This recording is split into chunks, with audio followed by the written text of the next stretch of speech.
For a local mental health facility here, we're actually one of the better ones. I'm not disrespecting anyone. But a little bit about what I do. I'm a crisis specialist. And what does that mean? I'm the person that you call when you're at that last rung of the ladder. When you're ready to turn the lights out on yourself, I'm the person they call. And the reason why they call is I don't allow emotion to affect what I do, but I help you to purge the emotion that's about to get you to quit.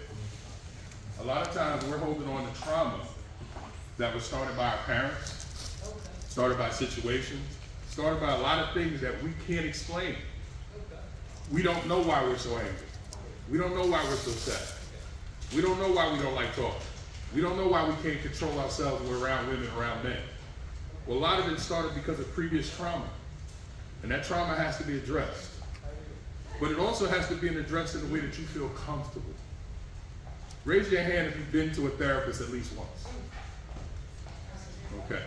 Raise your hand if you've been to a therapist at least twice. A different therapist. Raise your hand if you've been to a third therapist. Thank you. Now here's the problem with that. Each therapist brings their own energy.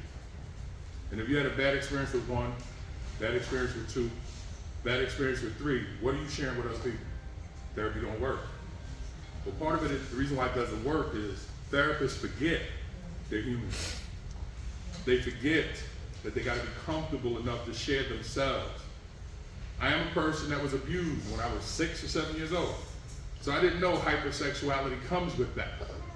I thought I was just out here running the streets because that's what men do. Because other men told me that's what I should do. Not realizing that they had been abused too. So I needed therapy. I messed up my first marriage, 10 years. Had 2 wonderful sons. She was a bad wife, I was a bad husband. So we shouldn't have been married. But 21 years ago, I came in contact with the Lord. My lovely wife and the Lord said, nah, we're going to change this. So therapy was needed, but so was Bible study. Why? Because once I addressed what was wrong, I needed a new pathway to become somebody different. So ladies, don't ever say men can't change. Not true. Every time you say that, you're calling God a lie. I didn't say it, it's written in the scripture. And men, don't ever think that you can't be that guy who stands up and says, I love my wife. I don't do all that nasty stuff. And when men call you soft, most of them are unhappy.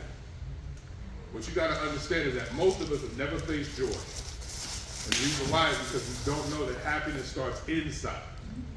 We keep trying to look for happiness on the outside.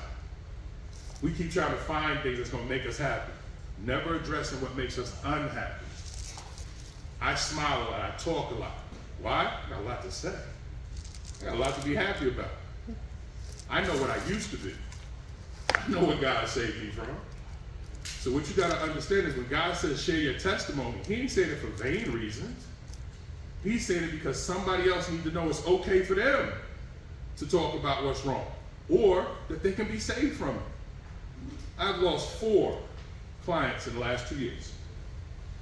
I'm not happy by that, but I deal with it.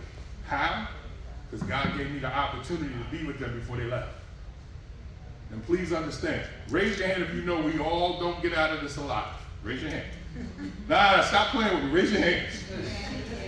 We don't get out of this alive. We all gonna go. We all have an expiration date. Now, I'm not saying it to scare you, it's the truth. Nobody can argue that. Then how come we don't live every day knowing that? How come we don't celebrate every day knowing that our expiration date has already been punched? My job is to help you figure that out. Yes, you were hurt. Yes, somebody lost. You lost somebody.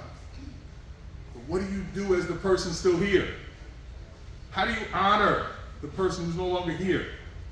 How do you honor the person that was taken from you? You honor them by living a better life than you did when they were here. Remember them, yes, but live for the today. Because we don't know if tomorrow's promised. And how do you deal with your trauma? Come to therapy. Sit down with somebody and be honest. I'm hurting. I don't know what to do about it. And stop turning to family who's as hurt as you are. Stop turning to friends who don't have the answer. They'll nod with you and tell you anything you want to hear. Instead of saying, you ain't really been cool the last couple of years. That's what therapy is supposed to do.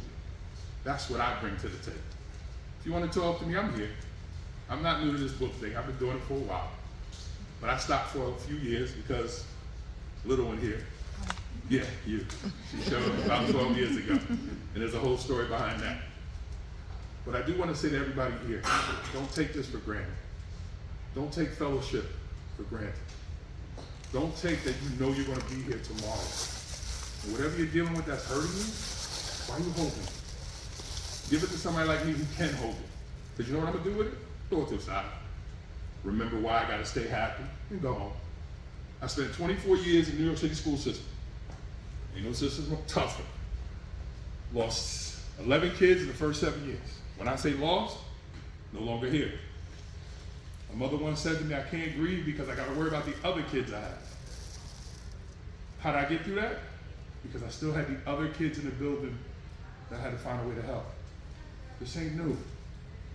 So everybody here, whether you're selling or you're just hanging out, enjoy the fact that you're here. That's called mindfulness, in the moment.